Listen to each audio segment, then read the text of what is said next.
Eu saúdo a todos os irmãos com a paz do Senhor Jesus.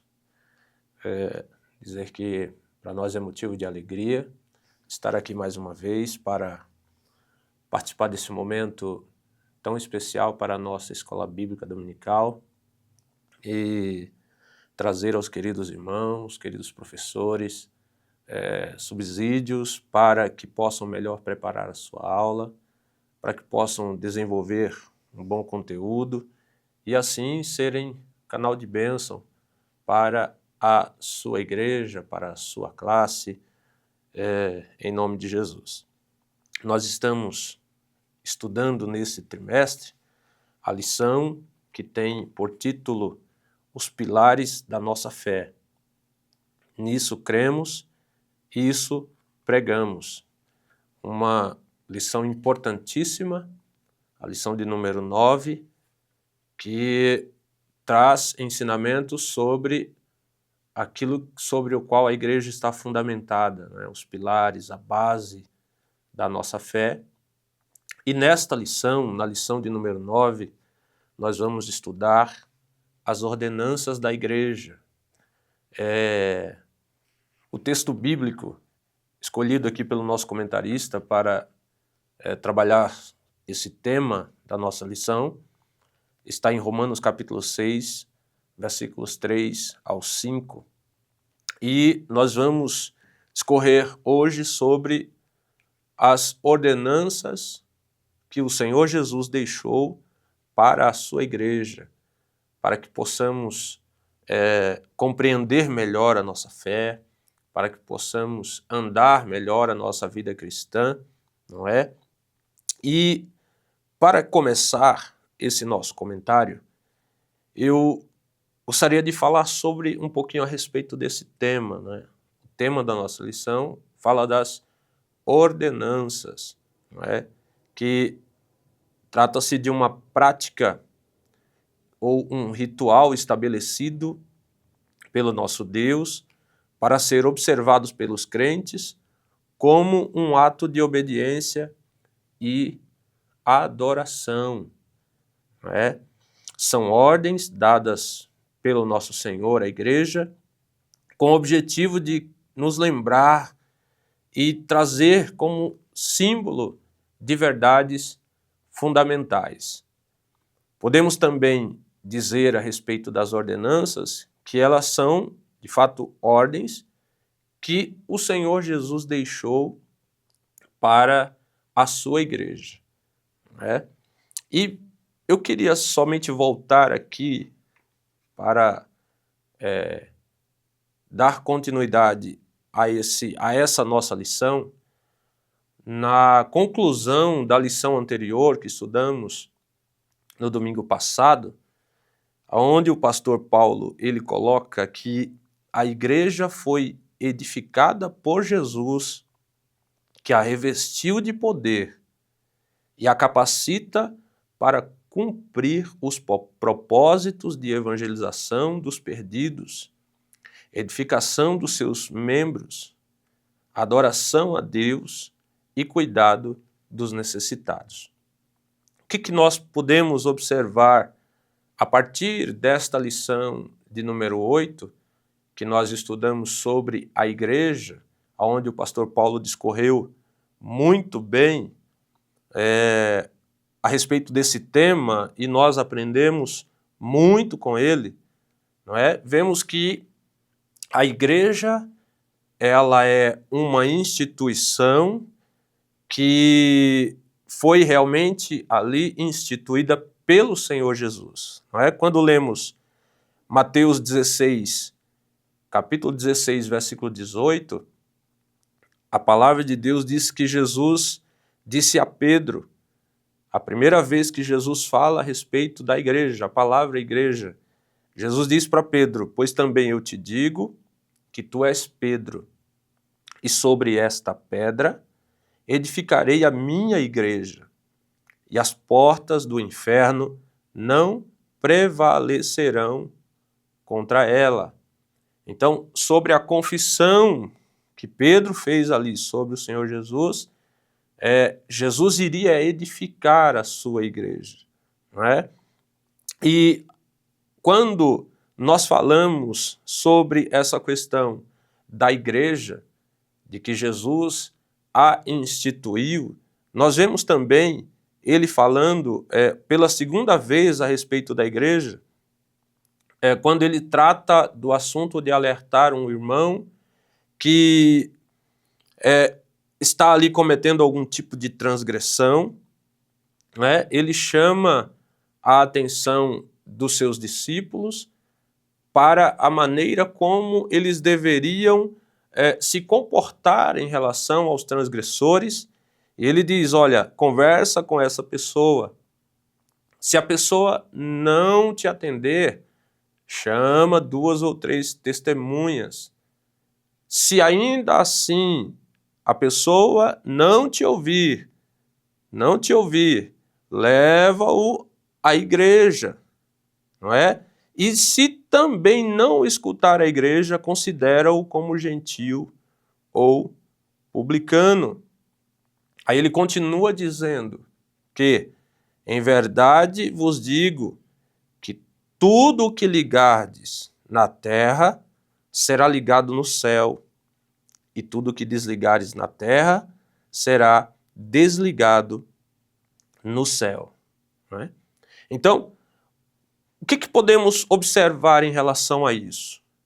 Que sobre a igreja há uma autoridade. Sobre a igreja há algo que Jesus deixou sobre ela, que a capacita para realizar a sua obra, para fazer aquilo sobre o qual ele, o Senhor Jesus, a instituiu.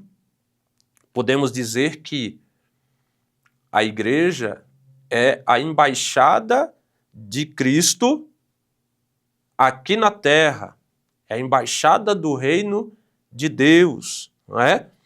E ela tem a autoridade que foi dada pelo próprio Deus, né? E na igreja é onde nós encontramos mais nitidamente o reino de Deus na terra. Quando observamos o desenrolar, o desenvolver da igreja, nós observamos o reino de Deus aqui na terra. E quando dissemos que a igreja é a embaixada do reino de Deus aqui na terra, nós podemos dizer que ninguém consegue se autodeclarar crente. Ninguém consegue se autodeclarar batizado. Ninguém consegue se autodeclarar fazer parte do corpo de Cristo, senão através do representante de Deus aqui na terra, que é a igreja. Então, a legitimação da embaixada dá ao homem a condição de continuar passeando em um país estrangeiro. Se porventura nós formos em um outro país e lá expirar o nosso passaporte, nós vamos procurar a embaixada do país ao qual nós somos cidadãos e vamos renovar o nosso passaporte. Não é? Porque se formos pegos, parados, não é? Em uma outra nação, sem ter ali o nosso visto, o nosso passaporte válido, nós vamos estar em uma condição desprotegida. Mas, quando falamos aqui da igreja, a igreja é quem tem autoridade para legitimar o homem pecador na condição de salvo. Salvo por meio da graça, não é? Pela graça sois salvos, como disse Paulo, por meio da fé, e isso não vem de vós, é dom de Deus. Então, a igreja como uma embaixada, ela nos dá a proteção devida para usufruirmos de todos os benefícios aqui na terra de sermos um cidadão dos céus. Não é? Então, a igreja tem essa capacidade. A igreja tem essa autoridade, essa ordenança que nós estamos estudando, e vamos entrar daqui a pouquinho. Esta ordenança é da igreja, como diz o título da nossa lição. Né? Falando ainda sobre a embaixada trata-se de um lugar dentro de outro lugar. Né? Um lugar dentro de outro lugar. Nós, cidadãos de um país, né, protegidos dentro de um outro país. Dentro de um outro país. A igreja de Cristo aqui na terra representa o reino de Cristo. Então, a igreja tem autoridade para legitimar o homem pecador e dizer que ele agora é salvo na pessoa bendita do Senhor Jesus. Não é? Então, o que a igreja, como Jesus disse, que a igreja tem o poder para o que estiver ligado na terra, será ligado no céu. Né? Se desligar na terra, será desligado no céu. A igreja tem a autoridade de legitimar, né? e desfrutar do batismo, que é o que nós vamos estudar aqui, as duas ordenanças que estão descritas nessa lição, e a ceia do Senhor, ou a Santa Ceia do Senhor, como alguns chamam. Né? Essas duas ordenanças tornam o Evangelho visível, e nós vamos estudar sobre isso, discorrer sobre isso com a nossa classe, com os nossos alunos. Nós vamos mostrar para a nossa classe que essas duas ordenanças que estamos estudando, elas tornam o Evangelho, elas tornam o reino de Deus visível na igreja nos dias que nós estamos vivendo aqui na terra. Então, o que representa a igreja, falando a respeito das ordenanças da igreja? A igreja representa o domínio de Cristo hoje. A igreja representa o domínio de Cristo agora. A igreja, ela protege os cidadãos do reino de Deus agora. A igreja proclama as leis do reino de Deus agora. Uma certa feita eu ouvi uma frase de uma irmã, que está em saudosa memória, irmã Fátima, falando a respeito dos professores da escola bíblica dominical. Ela disse que aquele que se dedica a ensinar a palavra de Deus na escola bíblica dominical, um professor, ele não apenas ensina como um professor numa escola secular, como um professor numa universidade. O professor da escola bíblica dominical, ele tem a responsabilidade de ensinar coisas concernentes ao reino de Deus. Então, sobre nós, professores, obreiros, nós que ministramos a palavra, temos uma responsabilidade de transmitir o reino de Deus, as leis do reino de Deus agora, aqui na terra. E nós estamos protegidos ao fazer isso pela embaixada. A embaixada é a igreja. As ordenanças são da igreja. E existe uma frase de um escritor que ele diz que A igreja local é uma embaixada do domínio real estabelecida no presente e que representa o reino futuro de Cristo e a vida ou a vinda de sua igreja universal. Então falamos de um reino que está por vir, mas que a igreja, no presente, ela já está anunciando, não é? Já está anunciando. E esse mesmo Jesus que deu à igreja poder, não é? O título da nossa lição diz que são as ordenanças da igreja. A igreja tem poder. A igreja é um representante de Deus aqui na terra. E esse mesmo Jesus que deu à igreja poder, também a comissionou. Comissionou para quê?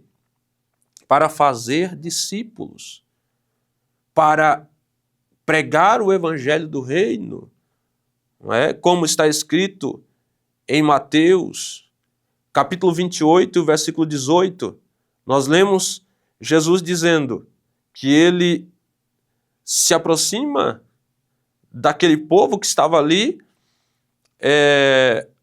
para o ouvir falar, e ele diz, foi-me dado todo o poder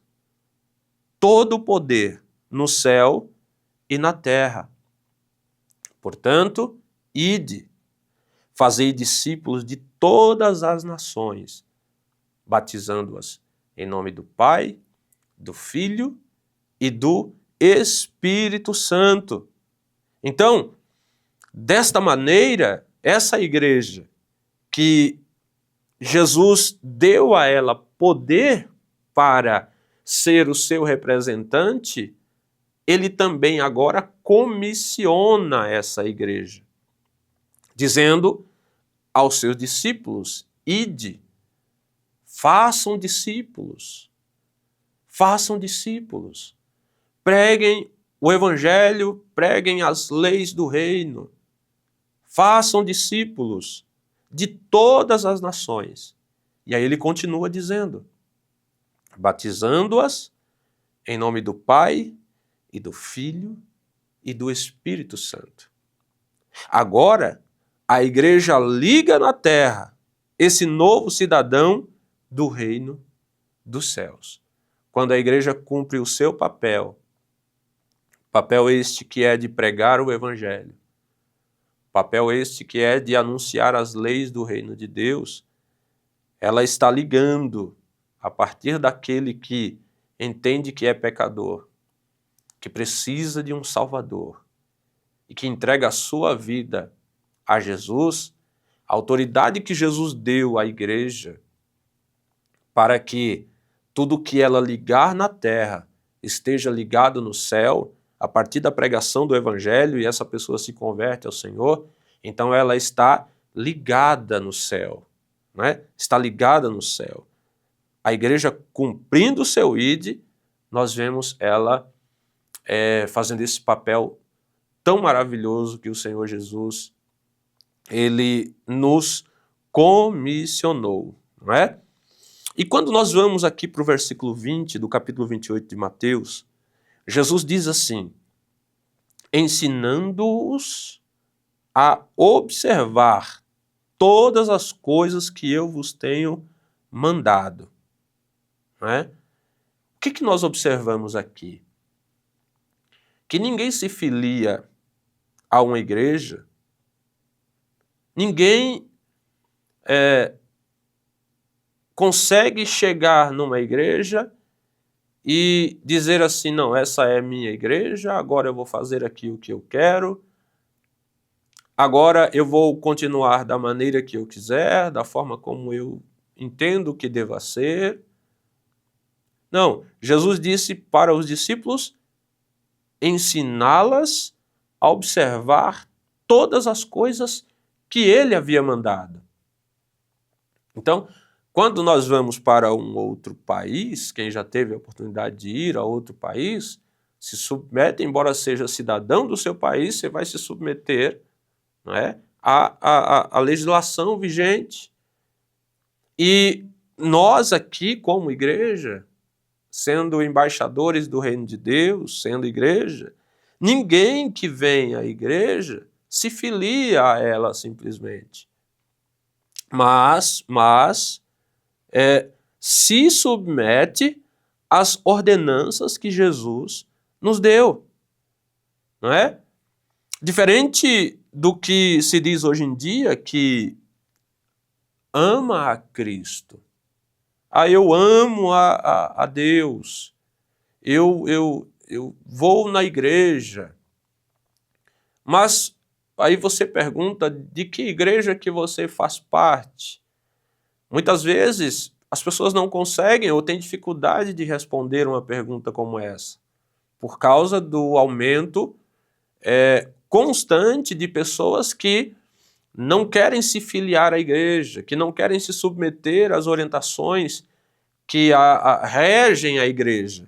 Então elas dizem que amam a Deus, que servem a Deus, mas não fazem parte de nenhuma comunidade, não fazem parte de nenhum corpo, porque a igreja é um corpo, não é? Então, nós precisamos entender que sobre a igreja há uma autoridade, sobre a igreja há um poder, não é? Poder.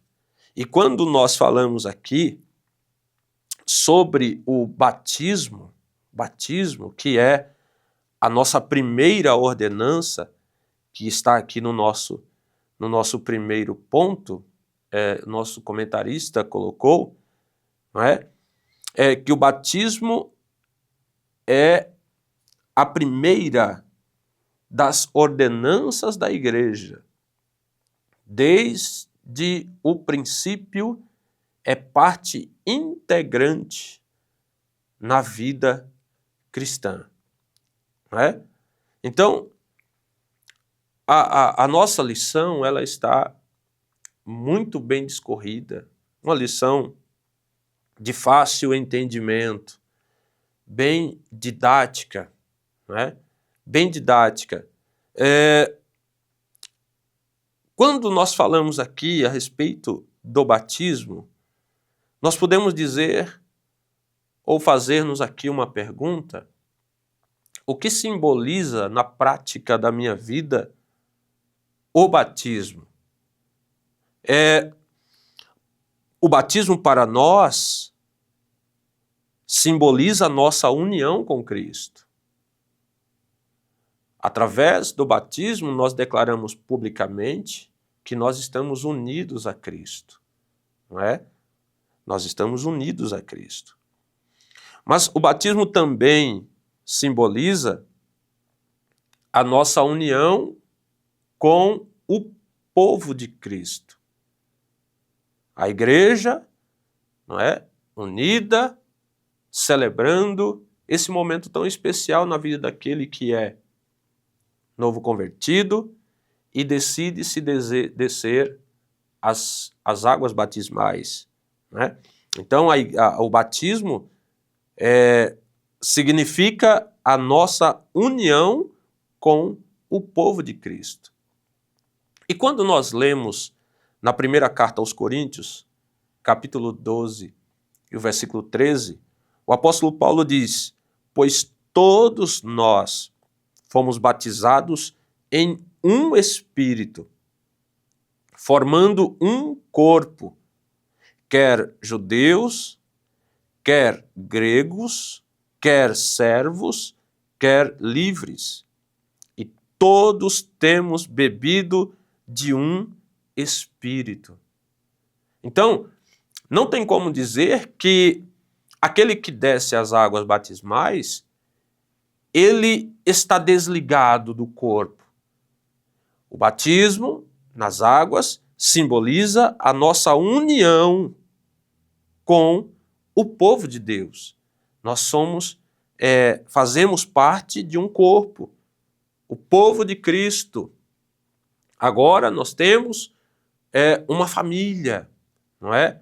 Essa família, ela está com o poder, com a autoridade concedida pelo nosso Senhor para a realização desse grande ato na vida daquele que se converte ao Senhor, né? E nós vemos também que o batismo simboliza que nós vivemos uma vida corporativista e não uma vida individualista, né? A pessoa chega até a descer as águas batismais, mas ela não tem comunhão, ela não tem vivência com o corpo, ela se isola. Não, o objetivo do batismo, um dos simbolismos do batismo, é dizer para nós que nós devemos, a partir de então, viver uma vida corporativista, ou seja, viver em comunhão uns com os outros, viver em unidade, ligados pelo mesmo corpo, cuja cabeça é Cristo. Ninguém diz ao pé, olha, fica aí em casa que eu vou sair, fazer as atividades e depois eu volto. Não, o corpo ele tem um conjunto, ele é vivo. Então, quando nós falamos sobre o símbolo do batismo, nós dizemos que o batismo ele promove na vida daquele que desce as águas uma vida corporativista, uma vida de unidade, né? E quando nós deixamos de fazer isso, quando nós deixamos de nos batizar, de descer as águas batismais, nós estamos, primeiro, desobedecendo ao próprio Cristo, pois, como está aqui na nossa lição,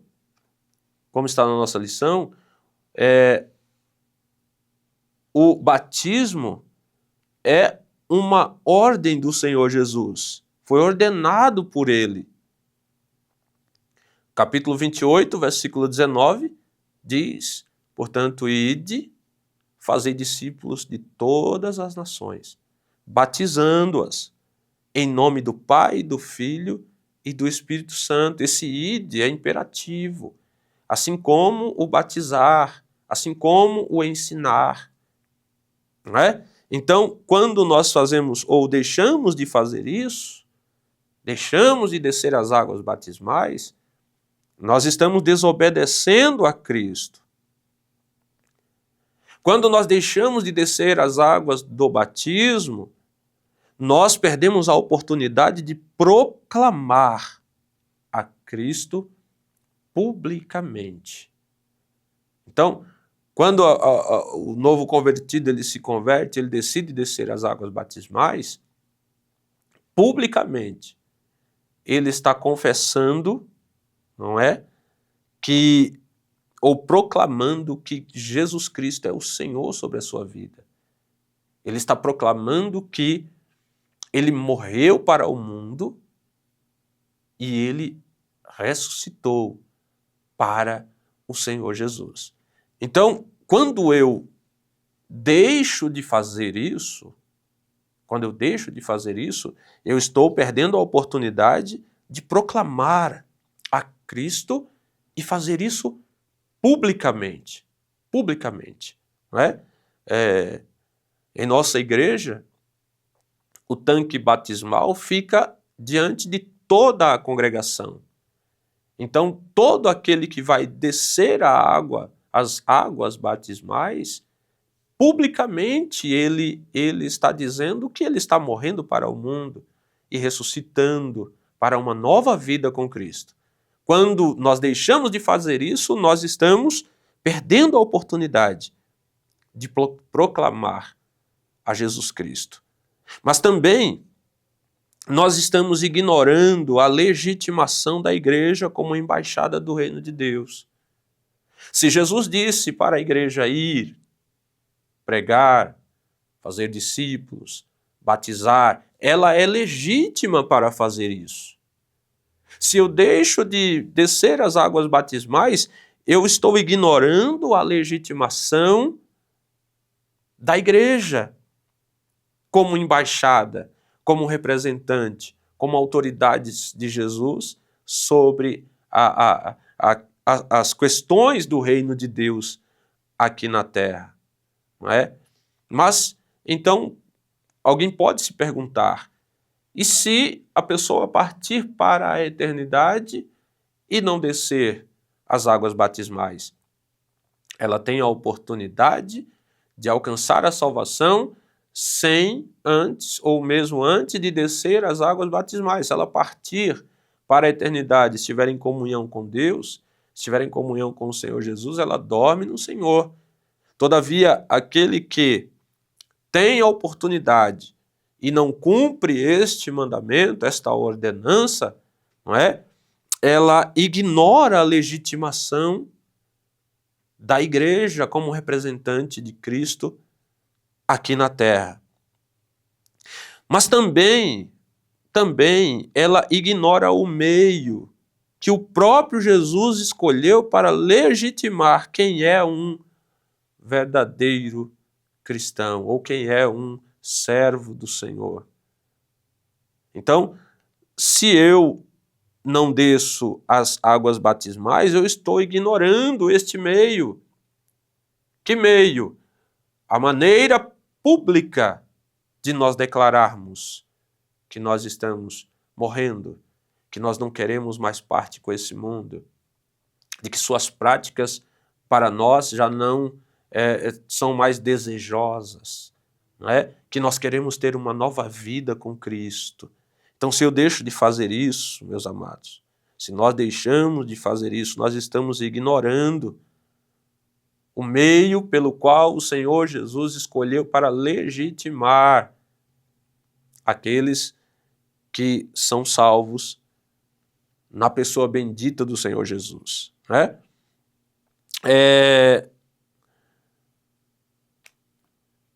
Você pode dizer assim, alguém pode dizer assim, eu sou crente, eu estou dizendo que eu sou crente, tá bom, mas você tem como comprovar isso? Você faz parte de uma igreja, você desceu as águas batismais, publicamente você manifestou que você é uma nova criatura, não é? E há muito tem se aumentado esse tipo de declaração, de dizer que é crente, de dizer que eu estou dizendo que eu sou crente, mas como é que você vai comprovar isso? Ah, eu sou crente em casa. Ah, eu sou crente, mas eu não frequento nenhuma igreja. Não é? Então, torna-se então um desigrejado, né? Mas aquele que desce as águas batismais, e o batismo, ele é a porta de entrada, né? Podemos assim dizer, para ter acesso a esta vida com Cristo. Depois que o crente salvo, não é? O batismo acontece na vida daquele que é salvo. Aí eu sou salvo e há o mandamento do Senhor Jesus sobre a minha vida, de que eu devo me batizar, eu devo descer as águas do batismo. Então, eu vou cumprir esta ordenança do Senhor sobre a minha vida. Eu vou sentir o desejo de me batizar. Eu vou sentir o desejo de descer as águas. Quando eu deixo de fazer isso, eu estou ignorando, eu estou desobedecendo, eu estou perdendo a oportunidade de testificar publicamente de que Jesus Cristo é o Senhor sobre a minha vida, não é? E o apóstolo Pedro, ele disse que para isso nós somos chamados, não é? Porque Cristo, ele padeceu. Cristo, ele se batizou, como diz aqui na sequência da nossa lição, de que Jesus, ele nos deu o exemplo. E o apóstolo Pedro, ele disse isso aqui no capítulo 2 da primeira epístola, não é? Ele diz, porque para isto sois chamados, pois também Cristo padeceu por nós, deixando-nos o exemplo. Jesus foi até o Rio Jordão, foi batizado por João, e o apóstolo continua dizendo, para que sigais as suas pisadas, o qual não cometeu pecado, nem na sua boca se achou engano. Então Jesus, ele nos deu o exemplo, ele próprio foi batizado. E também por que eu devo me batizar? Porque esta é uma prática da igreja, é uma ordenança da igreja. E nós vimos aqui que a ordenança são ordens dadas pelo Senhor Jesus para que a igreja cumpra, para que o novo convertido cumpra, para que o salvo, o crente salvo, ele cumpra, não é? Ele siga o seu exemplo. E nós, como crentes salvos que somos, nós precisamos seguir os passos de Jesus, o exemplo de Jesus, não é? E a segunda ordenança, a segunda ordem que o Senhor Jesus nos deixou, trata-se da ceia do Senhor, ou, como alguns também dizem, a Santa Ceia do Senhor. A segunda ordenança que o Senhor Jesus deixou para a sua igreja. E esta faz parte do cerimonial cristão desde os tempos do Senhor Jesus, não é? Eu estava estudando e ouvi um comentarista dizendo que o Senhor Jesus, não é, ali quando ele estava encerrando o seu ministério ali praticamente, ele terminou naquela ceia, né? Levantaram-se, saíram e ele celebrou com os discípulos, dizendo que os discípulos não mais beberiam não tomariam mais aquela ceia com ele até aquele grande dia, não é? Jesus, ele encerrando ali praticamente o seu ministério, naquela ceia. Então, desde os tempos de Jesus, a igreja se reúne para celebrar, para cumprir esta ordenança do Senhor Jesus, né? É outra maneira de a igreja local, a igreja reunida, e reunida regularmente, não é? Frequentemente, exercer as chaves do reino de Deus. Paulo disse algumas vezes à igreja de Corinto, falando de que a igreja deveria se reunir, a igreja deveria se ajuntar, porque quando vos juntais, quando vos reunis, se você observar na primeira carta aos Coríntios, capítulo 11, versículos 20, versículo 26, versículo 33, você vai observar o apóstolo Paulo dizendo que quando vocês se reúnem, então a igreja deve se reunir regularmente, se reunir frequentemente, não é?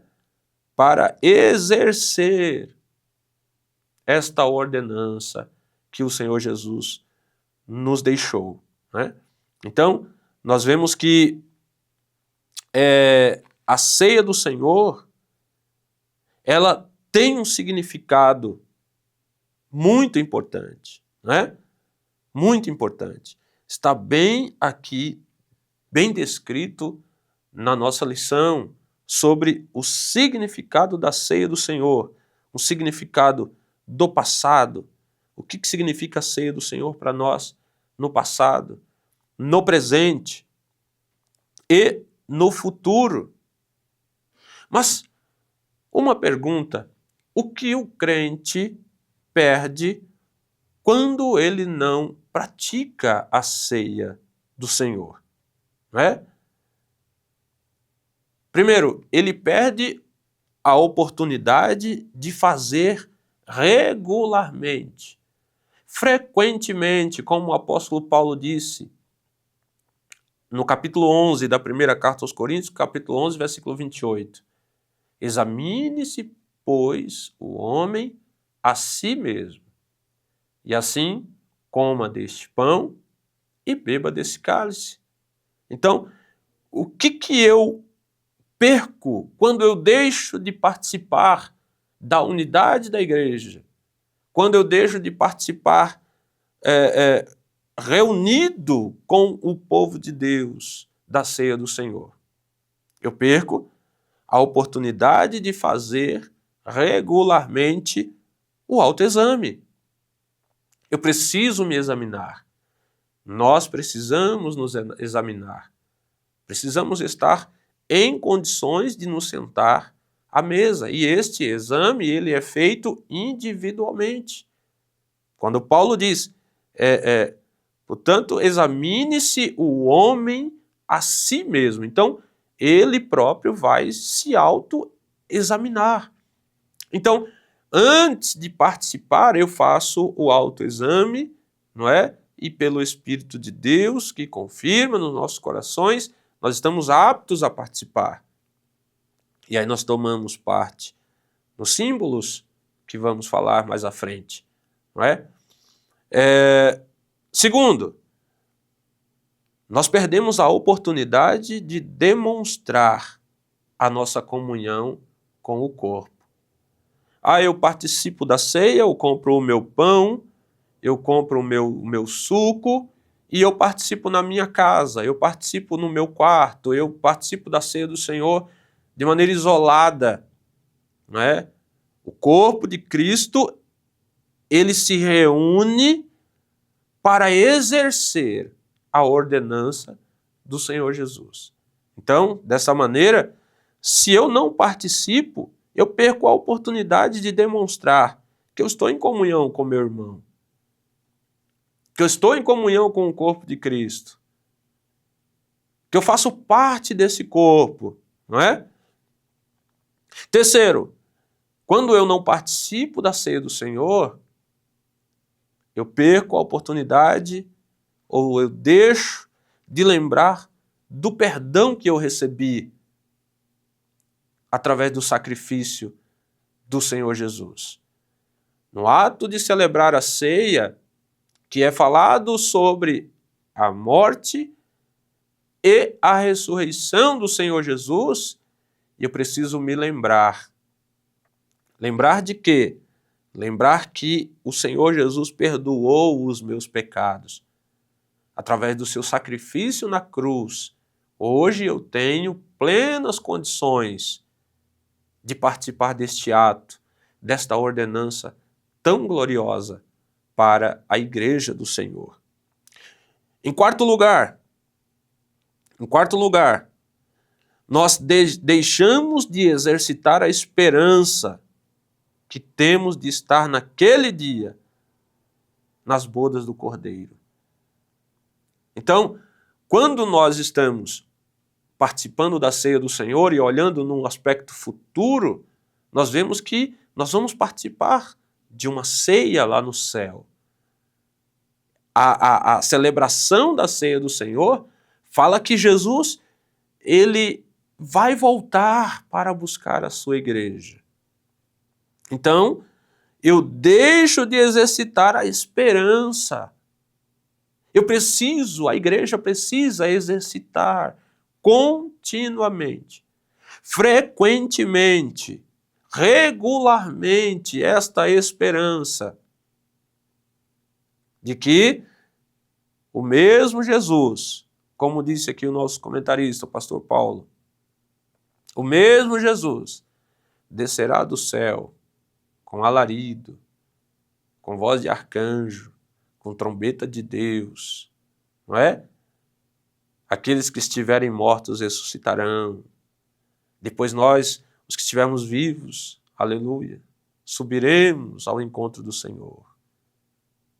E isso será maravilhoso. E se eu deixo de fazer isso, eu deixo de exercitar essa esperança. Em quinto lugar, nós somos advertidos se nós estamos ligados ao corpo de Cristo ou não. Essa advertência, ela acontece ou ela deve acontecer na vida daquele que não participa da celebração desta ordenança. Por que não participar? Se é uma ordenança, uma ordem do Senhor Jesus para a sua igreja, que ela deve realizar frequentemente, por que não participar? Então, dessa maneira, nós não estamos ligados ao corpo, não é? Então, isso traz para nós uma advertência. E, em quinto lugar, nós deixamos de renovar, como eu citei o exemplo de um cidadão de um país que vai para outro país e tem o seu passaporte vencido.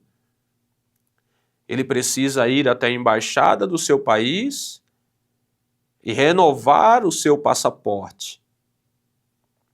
Quando eu deixo de fazer isso, de participar da ceia do Senhor, eu deixo de renovar o meu passaporte. Não é? Então nós precisamos estar realizando estas ordenanças que o Senhor Jesus nos deixou. Primeiro, o batismo. Eu preciso me batizar. Preciso me batizar. Depois que eu batizo, eu preciso participar regularmente, frequentemente, junto com o corpo sobre o qual eu fui instituído através da autoridade dada à igreja. Eu preciso participar deste ato tão glorioso que é a ceia do Senhor, não é? O batismo, ele tem a condição, a ordenança do batismo, tem a condição de colocar um no meio de muitos. Pegar este que agora convertido, que vivia andando errante, que não era povo, não é? Que estava caminhando, como disse o sábio, que há um caminho aos olhos do homem que parece bom, mas o final deste caminho é um caminho de perdição, é um caminho de morte. Através do batismo, depois que ele se converte e ele testifica nesta ordenança do batismo, esse ele é colocado no meio de muitos. E a ceia,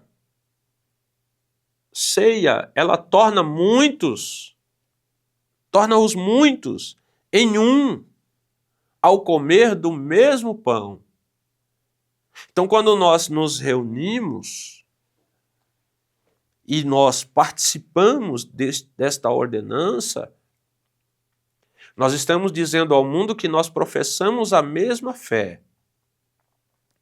Você pode concordar ou não, você pode pensar algo que no seu pensamento não está de acordo com aquilo que você imagina, mas ao tomar parte no pão, você está professando da mesma fé, porque aquele pão, ele simboliza o corpo de Cristo e todos nós, através da ceia, nos tornamos um. Todos nós nos tornamos um, porque nós estamos participando do mesmo pão. Do mesmo pão. Não é? E nós, ao participarmos juntos da ceia, nós estamos dizendo que nós afirmamos a mesma fé, participando do mesmo corpo, participando do mesmo sangue. E isso é glorioso. E isso só consegue realizar quem é cidadão do reino dos céus. Só consegue participar desse momento aquele que está protegido pela embaixada do reino de Deus, a quem foi outorgado o direito de fazer parte da igreja, não é? Cumprindo assim as ordenanças que o Senhor Jesus nos deixou, né? Quem é que deve participar da ceia do Senhor? Todo crente, salvo na pessoa bendita de Jesus e que desceu as águas batismais. Assim Jesus disse: ide, fazei discípulos de todas as nações, batizando-as em nome do Pai, do Filho e do Espírito Santo, ensinando elas a observar todas as coisas que eu vos tenho mandado. Tudo que Jesus deixou para que sua igreja cumpra aqui na face da terra. Aquele que é admitido, aquele que passa a fazer parte da igreja, ele aceita Jesus, ele se converte de verdade, desce as águas batismais, ele passa a participar deste ato glorioso, desta ordenança que o Senhor Jesus deixou para a sua igreja, que é a ceia do Senhor. Então, meus queridos irmãos, esta lição está aqui muito bem descrita pelo pastor Paulo, muito bem descrita. Eu tenho certeza que você será muito usado por Deus diante da sua sala. Eu tenho certeza que você será muito abençoado ao ministrar este ensino, falando a respeito das ordenanças da igreja, porque o assunto está muito bom, e o objetivo que nós viemos aqui é de trazer aos irmãos um subsídio, algo que possa acrescentar aí ao preparo da sua aula, e eu tenho certeza que fazendo assim, você vai estar muito melhor preparado para estar diante da sua sala ensinando a poderosa palavra de Deus. Então, sendo assim, eu quero agradecer a oportunidade de estar aqui e dizer aos irmãos que tenham uma ótima aula, que você seja ricamente abençoado, em nome de Jesus, para a glória do Senhor.